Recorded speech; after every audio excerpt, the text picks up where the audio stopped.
मैं सुचित्रा सिंह, प्राध्यापक वाणिज्य साझेदारी का पुनर्गठन श्रृंखला के अंतर्गत साझेदार की सेवानिवृत्ति या मृत्यु के समय लेखांकन व्यवहार पर आपसे चर्चा कर चुकी हूँ। आज मैं सिर्फ साझेदार की मृत्यु की स्थिति में क्या लेखांकन व्यवहार किया जाएगा उस पर चर्चा करूँगी। साझेदार की मृत्यु की स्थिति में लेखांकन व्यवहार बिल्कुल उसी तरह से किया जाएगा जैसा कि हम साझेदार की सेवानिवृत्ति पर करते हैं। बस यहाँ पर अंतर ये है कि जब साझेदार सेवानिवृत्त होता है तो उसकी देय राशि उसको तुरंत भुगतान कर दी जाती है या उसके ऋण खाते में डाल दी जाती है। लेकिन यहाँ पर मृत साझेदार की जो देय राशि होगी हम उसको नहीं दे सकते, इसलिए हम उसकी जो देय राशि है, उसका जो दावा बनता है उसके पूंजी खाते पर, उसको हम उसके उत्तराधिकारी के खाते में हस्तांतरित करेंगे। यानी यहाँ पर बजाय साझेदार के ऋण खाते के उत्तराधिकारी का खाता खुल जाएगा, राशि वहाँ हस्तांतरित कर दी जाएगी। सामान्यतः जो सेवानिवृत्ति होती है वो लेखांकन वर्ष के अंत में होती है। सामान्यतः हम प्रश्न में यही करते हैं, जबकि साझेदार की मृत्यु किसी भी समय हो सकती है।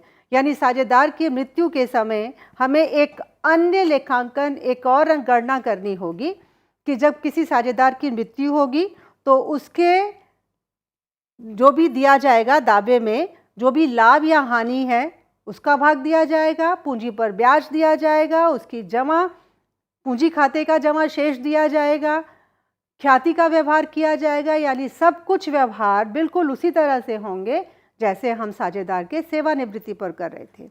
बस यहाँ पर साझेदार की मृत्यु के समय और पुरानी तुलन पत्र की जो अंतिम तिथि है उसके मृत्यु तक का हमें लाभ व हानि का गणना करनी पड़ेगी, उसका भाग निकालना पड़ेगा, इसलिए हमें समायोजन करना होगा। क्या करेंगे?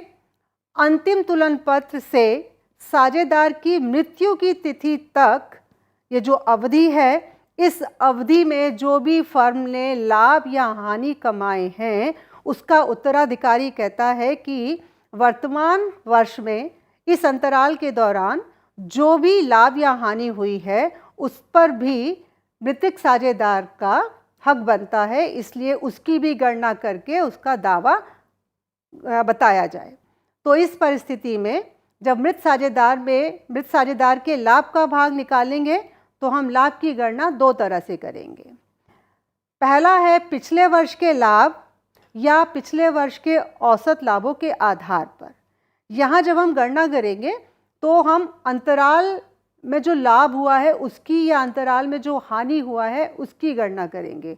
और यहाँ गणना करने के लिए तुलन पत्रिका के अंतिम तिथि से लेकर जिस तिथि पर साझेदार की मृत्यु हुई है उस अंतराल तक हमें लाभ की गणना करनी है। और क्योंकि लाभ की गणना हम वर्ष के मध्य में कर रहे हैं जबकि सामान्यतः हम लाभ की गणना वर्ष के अंत में करते हैं, तो इस परिस्थिति में जैसा कि बताया गया होगा साझेदारी विलेख में कि हम किस विधि से करेंगे। तो पहली विधि है हमारी पिछले वर्ष के लाभ या फिर पिछले वर्षों के औसत लाभ के आधार पर। यानी पिछले वर्ष के लाभ जितने हुए हैं उसके आधार पर हम वर्तमान वर्ष के लाभ की गणना कर लेंगे या फिर पिछले वर्ष के औसत लाभों के आधार पर हम वर्तमान वर्ष में होने वाले लाभों की गणना कर लेंगे और उसे अंतराल से गुणा कर देंगे। क्यों? अगर मान लें कि मृत्यु 3 महीने बाद हुई है तो हम पिछले वर्ष के जो लाभ हैं उसका अनुमान लगा रहे हैं और वही हम मान रहे हैं कि वर्तमान वर्ष में होगा। लेकिन ये तो वर्तमान वर्ष का पूरे वर्ष का लाभ हो गया, जबकि हमें चाहिए सिर्फ 3 महीने का, क्योंकि मृत्यु 3 महीने के बाद हुई है, या 6 महीने का या 5 महीने का या 4 महीने का, जैसा कि प्रश्न होगा उसके अनुसार। तो पिछले वर्ष के लाभ को हम वर्तमान वर्ष के लाभ मानते हुए उसकी अंतराल के भाग की गणना करेंगे और उसके लिए हम अंतराल के जो माह हैं बटे में 12, ऐसे हम अंतराल के लाभ की गणना करेंगे। मैं अभी एक प्रश्न के द्वारा आपको इसको समझाऊंगी। अब ये तो आ गई अंतराल जो उसका लाभ था। अब यहाँ पर मृतक साझेदार का क्या भाग होगा? तो जो अंतराल का लाभ आया है उसको साझेदार के भाग से गुणा कर दें तो हमें मालूम पड़ जाएगा कि मृतक साझेदार का उस अंतराल में जो भी लाभ हुआ था उसमें कितना भाग बनता है। दूसरी विधि के अनुसार लाभ की गणना विक्रय के आधार पर की जाएगी। यहाँ पर तुलन पत्रिका की अंतिम तिथि से लेकर साझेदार की मृत्यु तक के अंतराल की गणना करने के लिए जो लाभ पिछले वर्ष हुए हैं और वो पिछले वर्ष के विक्रय पर हुए हैं तो हमारे पास एक अनुपात आ जाएगा, पिछले वर्ष का लाभ बटे में पिछले वर्ष का विक्रय, उसको गुणा कर देंगे। ये जो अंतराल हमने भी गणना की थी इसमें कितना विक्रय हुआ है, तो ऐसा करने पर हमें उस अंतराल के लाभ की राशि मालूम पड़ जाएगी। अभी फिर हम इसे एक प्रश्न के द्वारा समझेंगे। अब ये जो लाभ आया है ये तो अंतराल का लाभ है, लेकिन हमें तो निकालना है साझेदार का लाभ। तो मृतक साझेदार के लाभ का भाग निकालने के लिए अंतराल के लाभ में उसका भाग जो भी उसका हिस्सा होगा उसकी गणना करेंगे। व्यवहार क्या होगा? लेखांकन व्यवहार।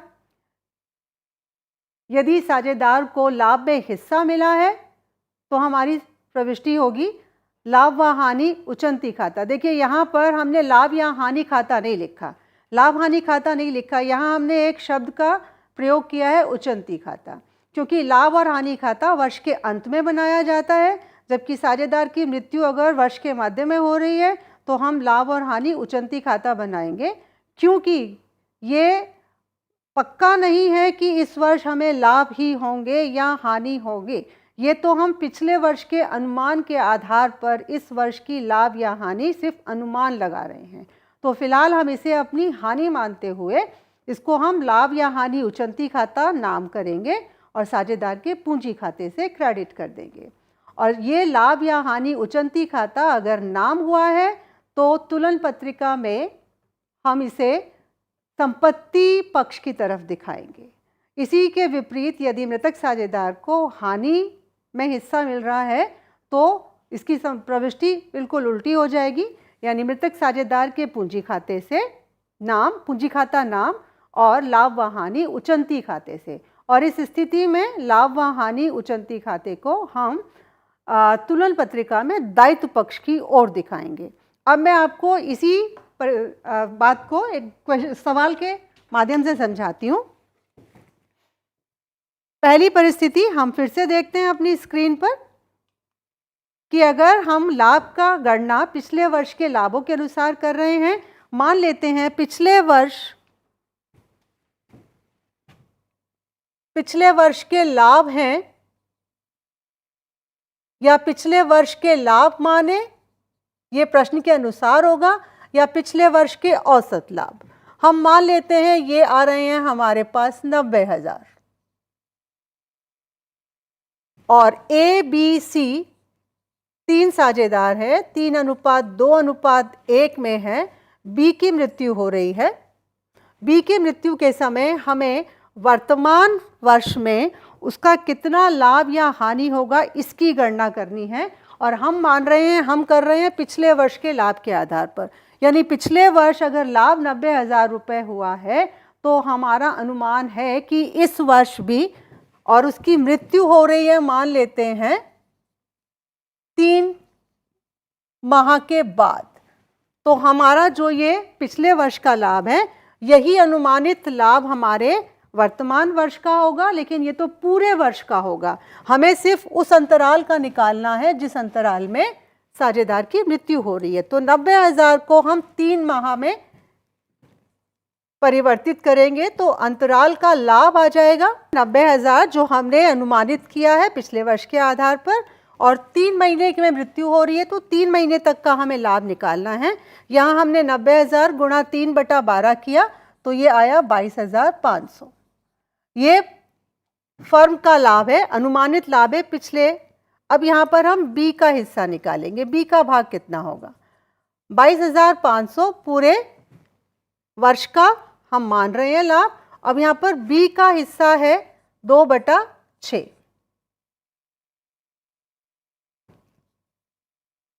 7,500। 22,500 में से ये पूरे वर्ष का था, 3 महीने का ये निकला, इसमें बी का भाग 22,500 को हमने 2/6 बी का हिस्सा निकाला तो आ गया 7,500। अब ये 7,500 रुपये उससे 3 महीने के बाद ही लाभ के रूप में उसके उत्तराधिकारी को दिए जाएंगे, यानी कि जिस साझेदार की मृत्यु हो रही है उसके खाते में हस्तांतरित किए जाएंगे। अब इसका हस्तांतरण करने के लिए लेखांकन व्यवहार होगा। 7,500 रुपये हम उसके पूंजी खाते में देंगे, तो लाभ व हानि उचंती खाता नाम और यहां बी के पूंजी खाते से, यानी बी के पूंजी खाते में हम हस्तांतरित कर देंगे 7,500 रुपये। ये हमारा हुआ पहली विधि के अनुसार। दूसरी विधि के अनुसार जैसा कि कहा गया है विक्रय के आधार पर, अब अगर हम मान लें पिछले वर्ष विक्रय के आधार पर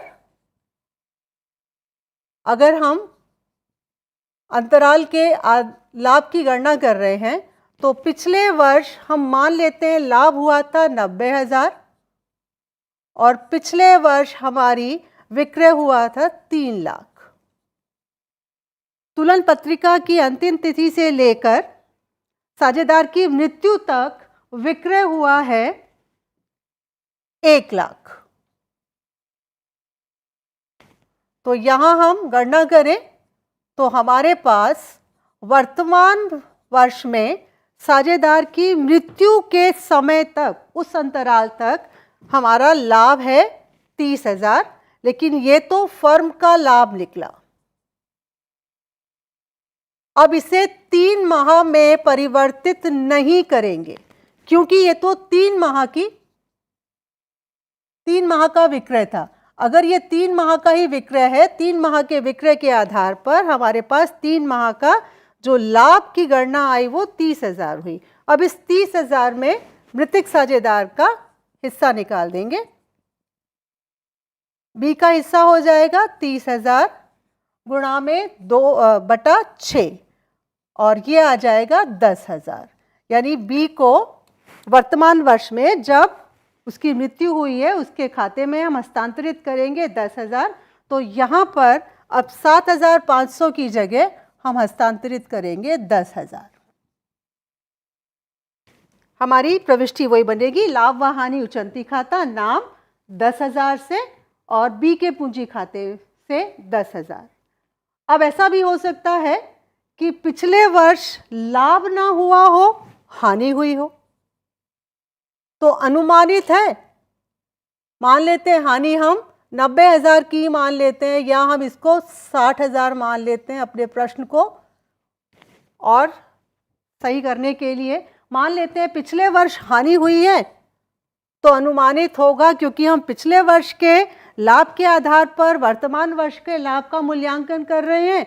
अगर पिछले वर्ष हानि हुई है तो वर्तमान वर्ष में भी हानि होगी और बी हानि का भाग निकालेंगे बी का। तो उस केस में यहाँ 60,000 की जगह, हानि के केस में यहाँ 60,000 गुणा में, अब वो हानि पूरे साल की मान रहे हैं, हम 3/12 कर दें 15,000।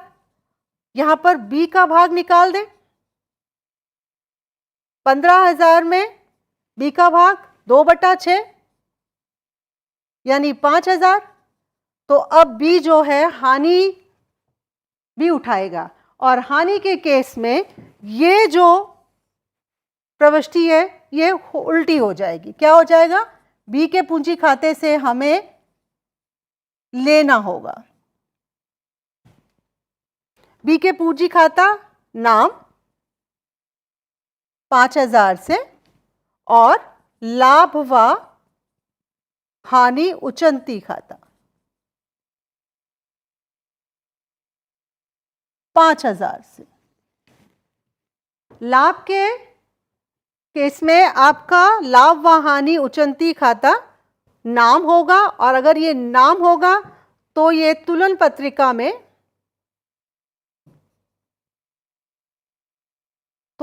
पत्रिका में संपत्ति पक्ष की ओर दिखाया जाएगा और अगर लाभ या हानि उचंती खाता यानी हानि हो रही है तो हानि के केस में ये लाभ व उचंती खाता दायित्व पक्ष की ओर दिखाया जाएगा। जिस तरह से हमने सेवानिवृत्त साझेदार का पूंजी खाता बनाया था, वैसे ही हम मृतक साझेदार का पूंजी खाता बनाएंगे। उसके नाम पक्ष में हम लिखेंगे चालू खाते का नाम पर नाम, शेष, ख्याति जो वर्तमान आपके तुलन पत्रिका में दी गई थी उसका अपलेखन किया गया तो अपलिखित खाते का भाग, या कोई आपके निर्धारित हानि हुई है, संचित खाता नहीं है आपके पास, संचित कोष नहीं है, लेकिन आपके पास लाभ व हानि खाते का नाम शेष है, ये हानि है, इसकी कटौती करेंगे हम मृतक साझेदार के पूंजी से। अगर उसने कोई राशि आहरित की है हम उसका कटौती करेंगे, उस पर ब्याज की कटौती करेंगे। और अगर अभी हमने सीखा कि लाभ या हानि उचंती खाता में हानि हुई है तो उसकी कटौती करेंगे।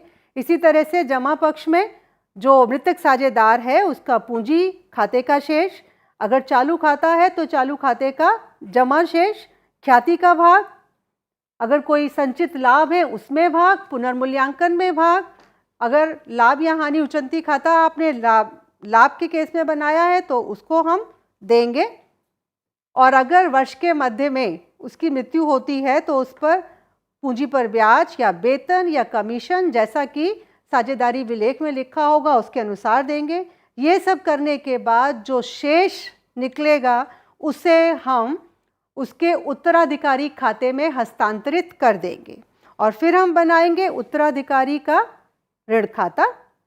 उत्तराधिकारी के ऋण खाते में या तो हम उसे तुरंत भुगतान कर रहे हैं या हम उसे किश्तों में भुगतान कर रहे हैं। अगर हम तुरंत भुगतान कर रहे हैं तो नाम पक्ष में लिख देंगे बैंक या रोकड़ खाता और तुरंत भुगतान खाता खत्म हो गया। अगर आप उसे किश्तों में भुगतान कर रहे हैं तो और विभिन्न अंतरालों में कर रहे हैं, उस परिस्थिति में पहले ब्याज की गणना की जाएगी और जैसे जैसे आप अंतराल में उसका भुगतान करेंगे तो बैंक नाम पक्ष में होगा और शेष राशि अगले वर्ष या अगले अंतराल में ले जाई जाएगी। और फिर इसी तरीके से दूसरे वर्ष में ब्याज की गणना करें, भुगतान करें, शेष राशि आगे ले जाएं। इस तरह से ये ऋण खाता भी इसी तरह से बनाया जाएगा जब तक कि अंतिम किश्त की भुगतान नहीं हो जाता। और अंतिम किश्त के भुगतान होने से पहले इस राशि को हम तुलन पत्रिका में दायित्व पक्ष की ओर दिखाएंगे। तो उम्मीद करती हूँ कि आपको साझेदारी की मृत्यु के संदर्भ में किया गया लेखांकन व्यवहार समझ आया होगा। इस पर आधारित प्रश्नों का अभ्यास करें। धन्यवाद।